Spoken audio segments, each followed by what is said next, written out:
Boa tarde a todos. Hoje vamos falar sobre a vacina Coronavac. O meu grupo é composto pela Brenda Evelyn Rocha Sintob, por mim, Camila Fortunato Costa, e pela Daniele Regina Barromeu. Bom, introduzindo o assunto, a Covid-19 ela é uma doença infecciosa causada pelo novo coronavírus, o SARS-CoV-2, pertencente à família Coronavidae e à subfamília Coronavirinae. Ele é um grande vírus de RNA de fita simples, com capacidade de infectar tanto humanos quanto animais, possui uma alta taxa de contaminação e um alto índice de mortalidade. Atualmente, nós estamos com cerca de 444 mil mortes no Brasil e com mais de 166 milhões de casos confirmados em todo o mundo.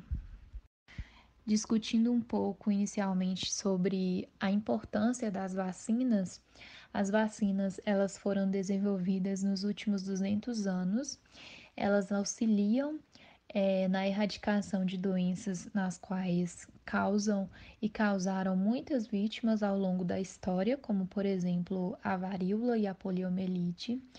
As vacinas elas são uma das metodologias mais eficazes no que diz respeito à defesa do organismo humano contra agentes infecciosos, tanto virais quanto bacterianos.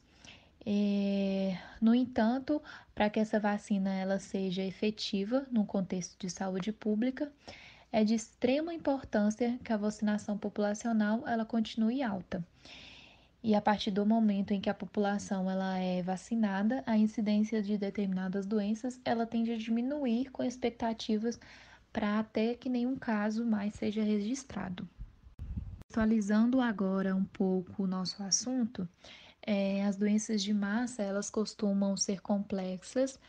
No caso da pandemia pelo SARS-CoV-2, a complexidade ela foi agravada no seu início, porque era uma doença totalmente desconhecida, quase que por completo, né, das suas características do patógeno, e o que causava ela e as consequências que isso trazia. Na dimensão da sua biologia, as pistas existentes elas remetiam ao conhecimento de outros coronavírus já identificados, que ao fim e ao cabo pouco ajudaram no manejo do novo organismo. E em sua fisiopatologia, o que se pensava ser uma enfermidade respiratória revelou aí ser uma condição sistêmica. E uma vacina contra o SARS-CoV-2, ela para ser comercializada e aplicada, ao final de cada fase em testes em humanos, ela deve demonstrar ser segura, com poucos efeitos colaterais e ser eficaz. E em situações normais, ela deve ter a aprovação da Organização Mundial da Saúde, a OMS, e da agência sanitária do país que vai utilizá-la, e no Brasil, a Anvisa, né, no caso. Bom, uma observação é que a Organização Mundial da Saúde e a Agência Sanitária dos Estados Unidos, a FDA, eles decidiram aprovar apenas vacinas que fossem capazes de prevenir ou impedir a ocorrência de casos graves em mais de 50% dos vacinados. E uma boa vacina, ela deve fornecer uma memória imunológica longa e, se possível, ela deve também proteger ao longo de toda uma vida, se não por uma ou mais décadas de vida. Ela não deve apresentar manifestações de enhancement, o que significa provocar ou agravar a doença, que deveria impedir ou atenuar certos subconjuntos de vacinados. Bom, nós temos também a imunidade coletiva, que é muito importante, porque quando alguém é vacinado, a probabilidade de proteção ela é bem maior contra a doença em causa. No entanto, nem todas as pessoas elas podem ser vacinadas. Os indivíduos com patologias subjacentes que enfraquecem o seu sistema imunológico, como por exemplo o cancro e o vírus da imunodeficiência humana, ou que tenham alergias graves a alguns componentes da vacina, eles também não podem ser vacinados com certas vacinas. Mas essas pessoas elas podem ficar protegidas se elas viverem entre outras pessoas que estejam vacinadas. E quando houver muitas pessoas vacinadas na comunidade, o agente patogênico ele tem dificuldade em circular, porque a maioria das pessoas que se encontram ali, eles já estarão imunizados. Por isso, quanto mais pessoas forem vacinadas, também será menor o risco das que não podem ser vacinadas. Assim, eles ficarão protegidos pelas vacinas e não correm o risco de ficarem expostos a esses agentes patogênicos tão perigosos. E aí que ocorre essa imunidade coletiva. A vacina Coronavac foi desenvolvida pela empresa chinesa Sinovac Biotech, utilizando o antígeno inativo do vírus SARS-CoV-2, estratégia mais comum para imunizantes. Esse tipo de método ele tem a vantagem de, por usar o vírus inteiro, terem também mais alvos para a vacina, de modo com que esse tipo de mutação não deve ser um problema. O vírus ele é replicado em células vero, purificado e inativo quimicamente.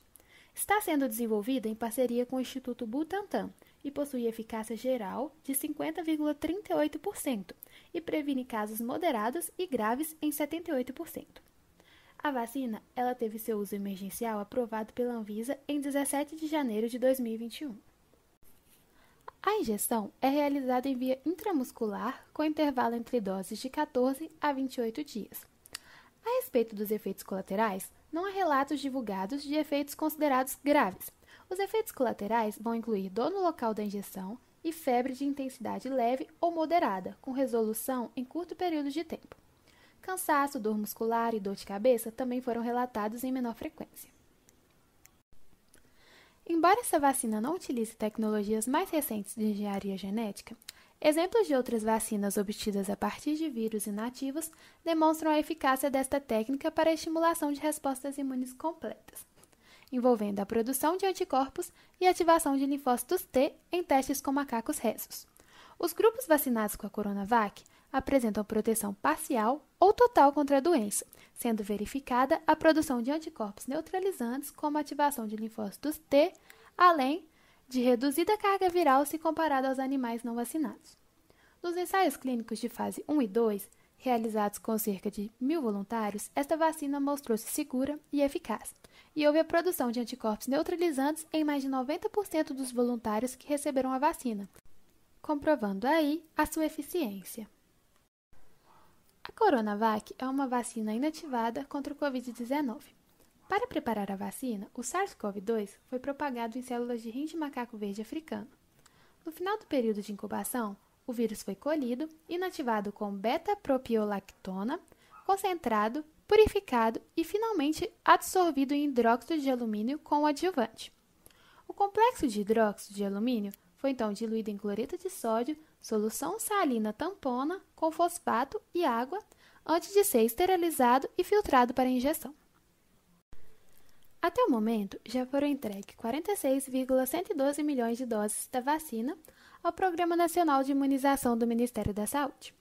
Dessas, 4.997.280 doses foram enviadas ao estado de Minas Gerais. E até a data do último preenchimento, Belo Horizonte recebeu 1.524.116 doses na vacina Coronavac, tendo já aplicado no município mais de 640 mil nas primeiras doses e mais de 299 mil nas segundas doses. Conclui-se, portanto, que a vacina tem se mostrado eficiente no que diz respeito ao vírus e às medidas preventivas para minimizar e até mesmo tentar erradicar o Covid-19 que tanto tem afetado a sociedade. Essas foram as referências que utilizamos no nosso trabalho. Muito obrigada!